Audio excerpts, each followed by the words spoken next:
Guillaume Petta, bonjour. Bonjour. On s'explique ? On s'explique. Guillaume Petta, vous êtes le fondateur et jeune CEO de l'entreprise Localizy. Localizy, c'est une agence qui est spécialisée dans le web marketing et vous avez été sous les projecteurs de l'actualité il y a quelques semaines parce que vous avez racheté votre concurrent ProduWeb et vous devenez donc l'une des principales agences numériques en Belgique. On va un peu rappeler tout le processus. Toute cette histoire. Moi, je vous ai invité parce que je trouve que vous avez un parcours assez exceptionnel. Vous avez 26 ans, vous avez lancé votre business à 19 ans. Comment vous avez fait ? C'était quoi l'idée au départ ? Alors, l'idée au départ, c'était d'aider les commerçants locaux à se développer, à utiliser Internet comme moyen de développement pour aller capter du client. Et donc, on s'est dit, aujourd'hui, Google met surtout en avant ceux qui ont des sites Internet qui sont bien pensés ou ceux qui mettent le paquet en référencement et qui investissent vraiment de gros budgets publicitaires. Et donc, de là, on s'est dit, il y a peut-être une carte à jouer sur un moteur de recherche, le but n'étant pas de concurrencer Google. Je pense que ça, c'est un petit peu trop ambitieux, clairement. Mais en tout cas, de créer quelque chose qui n'existait pas, de pouvoir trouver un produit sur base de la géolocalisation, parce qu'on se disait finalement, est-ce logique que si moi j'habite à Liège, je fais des recherches sur, on va dire, des baskets Converse, je vais avoir des sites internet qui vont m'offrir des résultats en France ou des États-Unis ou dans d'autres pays, alors que j'ai peut-être un commerçant à 300 mètres d'où j'habite qui vend la paire de baskets que je recherche. Et ça, on s'est dit, il n'y a pas de plateforme qui permet de répondre à ça. On va la créer et on a créé la plateforme localizy.com. Ça, c'est l'idée de départ. Vous avez 19 ans, vous êtes étudiant en droit, vous n'avez pas d'argent, donc vous allez frapper à la porte des banques. Comment vous êtes reçu ? Mal. On peut dire que le premier contact avec des financiers a été assez compliqué. Normal quelque part, pas d'expérience. Oui, je pense que c'est normal. Maintenant, c'est sûr qu'on attend peut-être un petit peu de soutien, un petit peu de soutien moral ou au moins quelqu'un qui dit ben voilà, peut-être que je ne te financerai pas ou pas à la hauteur que tu espères, mais je vais t'aider, je vais te donner des contacts, je vais te mettre sur la bonne voie. Ça a été un petit peu compliqué. D'accord. On a été très très mal reçus, on peut le dire, puisqu'il y a carrément des banquiers qui nous ont dit, écoutez, nous on n'y croit déjà pas du tout. Il faut se dire que c'était il y a maintenant 7 ans, 8 ans même, puisque la société, au tout début. Et donc on a été très très mal reçus. Et il y a une banque qui nous a quand même dit, bah voilà, votre dossier il vaut la peine d'être écouté et on va aller plus loin. Mais là, vous franchissez une étape, vous brûlez une étape, si j'ose dire, parce qu'au départ, les banques disent non. Vous, malgré tout, vous continuez, vous persévérez. Votre sœur vous coach un peu. La famille, vous êtes un petit peu quand même, malgré tout, parce qu'allez, elle croit en vous.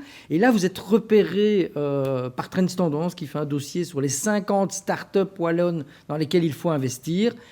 Et Localizy, que vous venez de fonder, est reprise. Et là-dessus, la Sewalfin, qui est la société de Wallonne de financement, vous repère, ce qui vous permet d'avoir ce premier prêt bancaire. C'est exact ? C'est ça, exactement. Au niveau de la garantie, c'est la Sewalfin qui a apporté son soutien.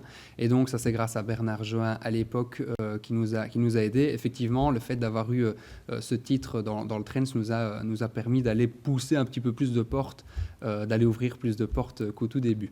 Et là, vous lancez votre business. Vous arrêtez vos études de droit à 20 ça, ans. J'arrête, oui. Donc En deuxième année, je dis à mes parents, je dis, écoutez, maintenant, on avait fait le pari que si je réussissais ma première, je pouvais arrêter ma seconde pour lancer mon business. Maman, pas du tout pour. Mon père, lui, au contraire, ok, si tu as envie, vas-y. Mais mon gars, il va falloir que tu te retrousses les manches et que tu y ailles parce que faire du business, on n'est pas là pour rigoler.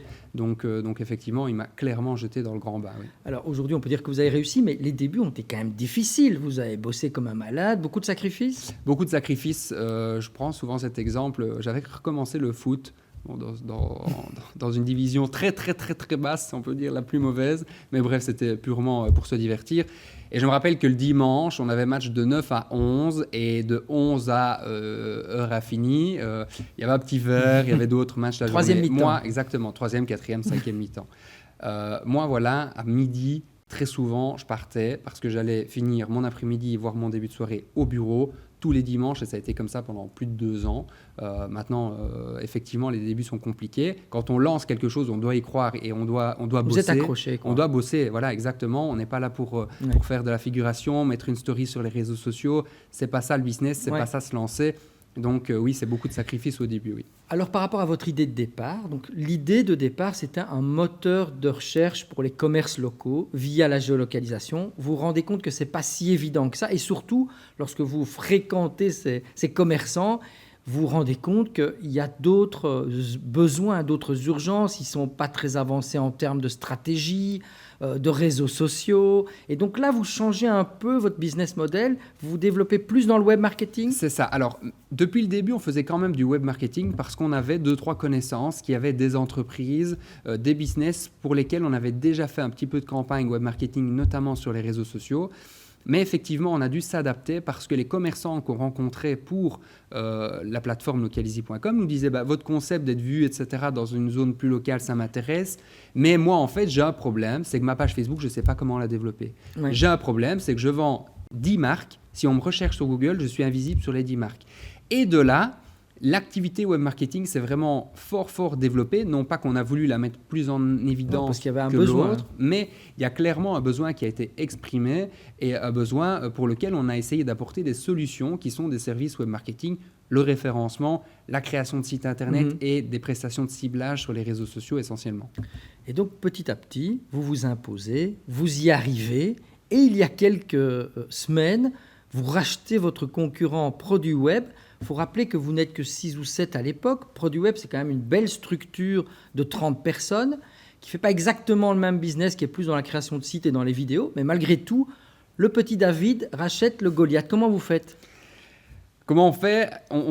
Pendant des années, on a essayé vraiment de gérer la société Localizy en bon père de famille, en investissant de manière raisonnable, en limitant les coûts un maximum et surtout en ne prenant pas de bénéfices les quelques années où on a été rentable. Et ça nous a permis clairement auprès des banques d'avoir une certaine crédibilité. Et puis quand Produit Web a été mise en vente, puisque l'histoire elle est là, c'est une société qui a été mise en vente parce que plusieurs des administrateurs avaient une autre activité, et bien là on a sauté sur l'occasion et eu un très bon contact avec Laurent Di Carlo, le CEO et administrateur qui est toujours en place aujourd'hui, qui est devenu par la force des choses mon associé. Et bien là on a vraiment accéléré l'acquisition sur base de ces discussions-là. Et aujourd'hui, cette entité, à la fois Localizy, Produit Web, parce que vous avez gardé les deux marques qui sont fort connues sur le marché, représente quasi 40 personnes. C'est ça. En fait, aujourd'hui, on est un petit peu moins, mais d'ici au mois de mars, on sait qu'on va déjà dépasser les 40, puisqu'il y a, je pense, 7 personnes qui sont prévues jusqu'au mois de mars d'un point de vue recrutement, où c'est déjà sûr et certain et planifié, donc on sera même une quarantaine d'ici quelques mois. C'est une belle revanche sur les banquiers, finalement ?